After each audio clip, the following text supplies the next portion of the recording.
ஒரு மகிழ்ச்சியான செய்தி. இதயம் நல்லெண்ணெயின் விலை லிட்டருக்கு ரூபாய் 105 குறைஞ்சிருக்கு.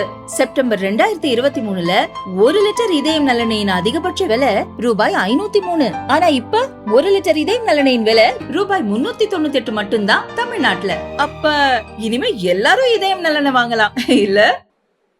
ஹலோ ஹலோ 1 2 3 மைக் டெஸ்டிங் கேக்குதா? என்னடா மைக் டெஸ்டிங் பண்ணுறான்னு கேட்குறீங்களா? சும்மா தான். இன்றைக்கி தான் டெஸ்ட்டு பற்றி எல்லோரும் பேசிகிட்டு இருக்காங்கல்ல, அதுக்கு தான் இந்த டெஸ்டிங். நம்மளை நிறைய பேர் அன்டெஸ்டட்னு சொல்கிறாங்க. ஐயா பெரியவங்களா, அரசியல் மேதிகளா, உங்கள் அளவுக்கு எங்கள் அரசியல் தெரியாது. அரசியலில் பழம் தின்னு கொட்டை போட்டு ஜூஸ் குடித்து தண்ணி குடித்து ஏப்பம்பட்டு அனுபவசாலிங்க எல்லாரும் சொல்கிற மாதிரி நாங்கள் அன்டெஸ்டட் தான். அதில் எந்த சந்தேகமே இல்லை. அன்னைக்கு அறிஞர் அண்ணாவும் அன்டெஸ்டாக இருந்து வந்தவர் தான். அதுக்கப்புறம் எம்ஜிஆர் கட்சி ஆரம்பித்தப்போ அன்டெஸ்டட் தானே. திண்டுக்கல் இடைத்தேர்தல் நின்று ஜெயிச்சதெல்லாம் வேறு. ஆனால் ஆரம்பத்தில் அவரும் அன்டெஸ்டட் தான். ஆந்திராவில் கட்சி ஆரம்பித்த நம்ம எம்டிஆரும் அன்டெஸ்டட் தானே. இவங்கெல்லாம் அன்டெஸ்டாக இருந்து தான் ப்ரூவ் பண்ணி காட்டினாங்க. அதனால் நீங்கள் இப்போ சொல்கிற இந்த அன்டெஸ்டட் பார்ட்டி நாளைக்கு ப்ரூவ்டு ஃபோர்ஸாக மாறும். அப்படி மாறும்போது உங்களுக்கே தெரியும். அதனால் ஐயா மாதிரே அது வரைக்கும் அன்டெஸ்ட்னு சொல்ல எல்லாத்துக்கும் நியாயமாரே. என்ன சில பேர் அட்வொகேட்னு சொல்லுவாங்க, சில பேர் ஆடிட்டர்னு சொல்லுவாங்க, சில பேர் அக்கௌண்ட்ஸ் பார்க்குறவன்னு சொல்லுவாங்க. அவங்க சொல்கிறதெல்லாம் உண்மை தான். நான் சாதாரண லாயர் தான். கொஞ்சம் அக்கௌண்ட்ஸும் ஆடிட்டிங்கும் தெரியும். கொஞ்சம் தான் படிச்சிருக்கேன். ஒரே எம்காம் படிச்சிருக்கேன், ஒரே ஒரு எம்பிஏ படிச்சிருக்கேன், ஒரே ஒரு எம்எல் படிச்சிருக்கேன். என்ன படிச்சிருந்தாலும் இதெல்லாம் அடையாளத்தை தரல. என் வெற்றி தலைவரோட கடந்த 25 வருடமாக இருக்கிறதா எனக்கு அடையாளத்தை கொடுத்துருக்கு. என் வெற்றி தலைவர் தான் இன்றைக்கி இந்த அடையாளத்தில் ஒரு சாதாரண மனிதனை ஒரு பொருளாக உருவாக்கி கொடுத்துருக்காரு. அந்த வெற்றி தலைவர் நன்றி.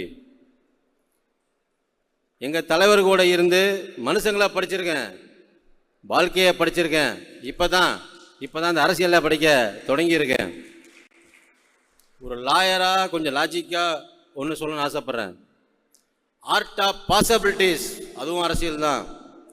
ஆர்ட் ஆஃப் இம்பாசிபிலிட்டிஸ் அதுவும் அரசியல் தான். எதுக்கு ஆர்ட் ஆஃப் மிராக்கிள்ஸ் அதுவும் அரசியல் தான். இதனால் அரசியல் இது நடக்கும் இது நடக்காது என்று சொல்லவே முடியாது. அரசியல்லாம் எது வேணாலும் நடக்கலாம். அதுக்கப்புறம் இன்னொரு டவுட்டும் சொல்லணும். நீங்கள் எப்படி ஆட்சிக்கு வருவீங்க, உங்களால் முடியுமா அப்படின்னு நிறைய பேர் கேட்டுகிட்டே இருக்காங்க. இந்த டவுட்டை பற்றிலாம் கவலைப்படாதீங்க. இதெல்லாம் எங்கள் பாடியா, எங்கள் கூட இருக்கவங்கெல்லாம் நம்ம நினைக்கிறத செயல்படுத்தி காட்டுவாங்க. நீங்கள் கவலைப்படுறதை பார்த்தா எங்கள் தலைவர் ஆட்சிக்கு வர்றதா சந்தேகமே இல்லை. நாமளும் நம்ம மக்களும் சேர்ந்து அந்த ஆட்சி அந்த ஒரு ஆசையை நிறைவேற்றி காட்டுவோம். தலைவரோட பல வருஷமாக இருக்கிறதால மக்கள் மேலே பாசம் வைக்கிறது எப்படி பழகி போச்சோ அதே மாதிரி நேர்மையாக இருக்கிறதும் விசுவாசமாக இருக்கிறதும் பழகி போச்சு. அதை வச்சு தான் சொல்கிறேன், நம்ம எல்லாரும் நேர்மையாகவும் உண்மையாகவும் உழைச்சா நம்ம தலைவரோட ஆட்சி அமையிறது உறுதி உறுதி உறுதி. பெரியவங்க சில விஷயத்தை லேட்டாக சொல்லக்கூடாது, உடனே சொல்லணும்பாங்க. அதனால தான் மனசில் பட்டதை உடனே சொல்லிட்டேன். இப்போ பொதுக்குழுவுக்கு வருவோம்.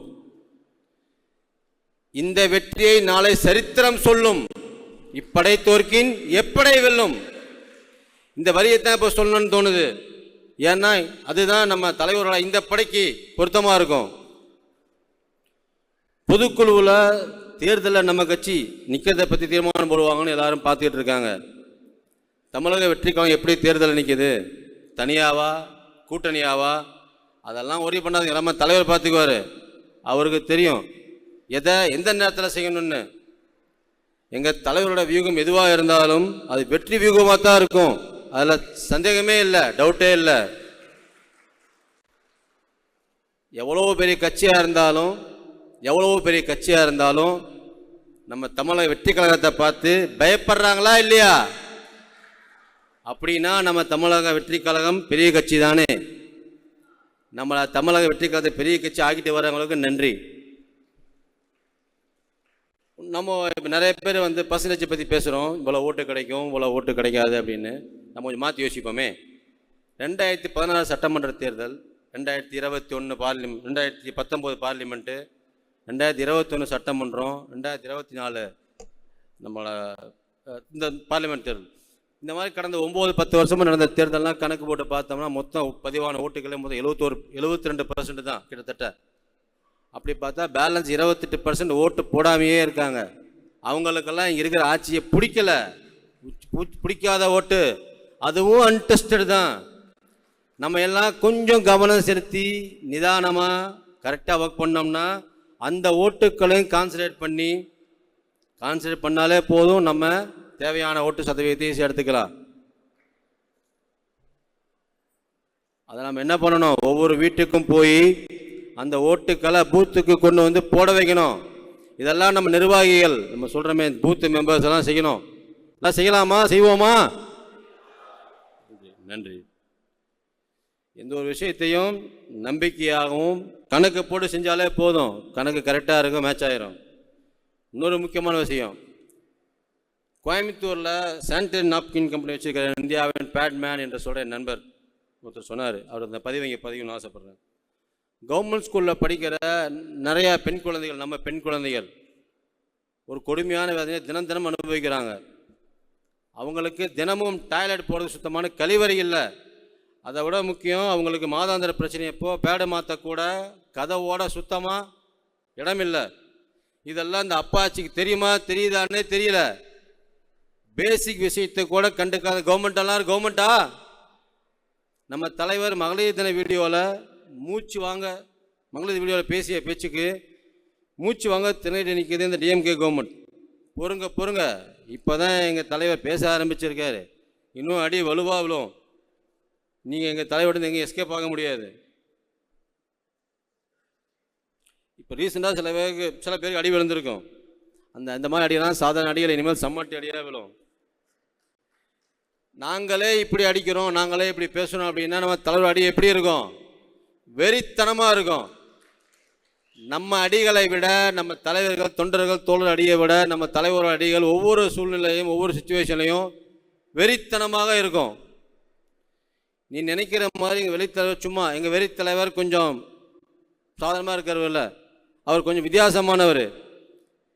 எல்லாத்தையும் தெரிஞ்சு வச்சுருந்தாலும் எதுவும் தெரியாத மாதிரியே தான் இருப்பார்.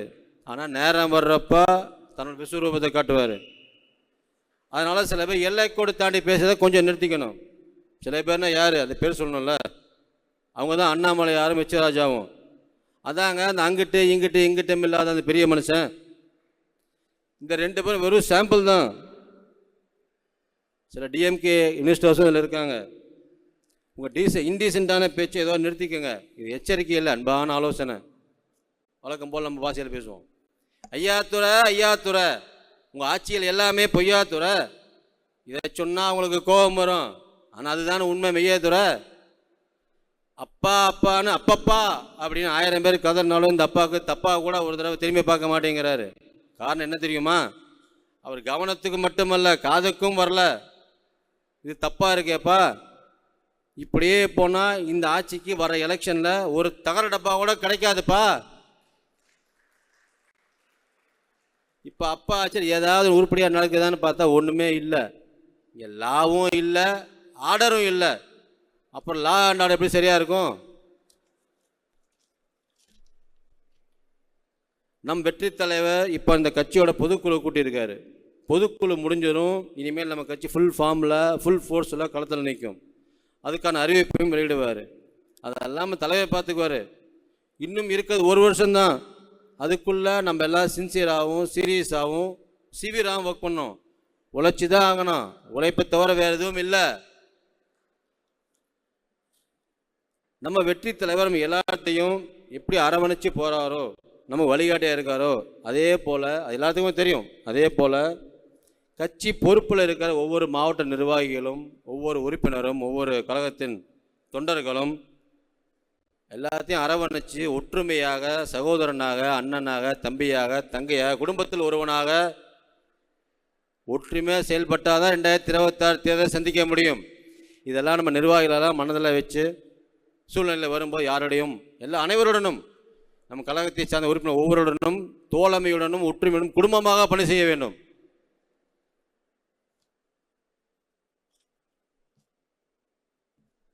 தலைவரே எங்களுக்கு எப்பவும் நீங்கள் தான் முக்கியம். உங்களுக்கு எப்பவும் இந்த தமிழக மக்கள் தான் முக்கியம். நம்ம மக்களும் நீங்களும் இந்த தமிழ்நாட்டுக்கே முக்கியம். அதனால தான் நம்ம தமிழ்நாட்டுக்கு இந்த வெற்றி கழகத்தோட ஆட்சி முக்கியம்.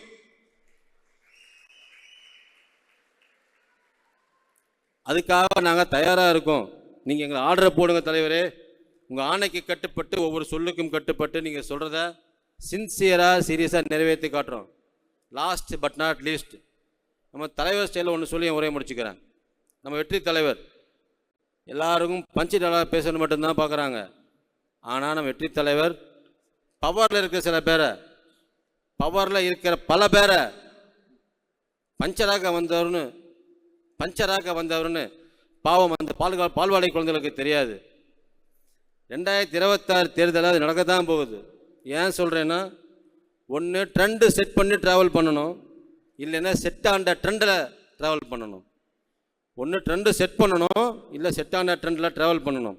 நமக்கு தேவை சக்ஸஸ். நம்ம தலைவரோட ஸ்டைலும் அதுதான், சக்ஸஸ். நன்றி, வணக்கம்.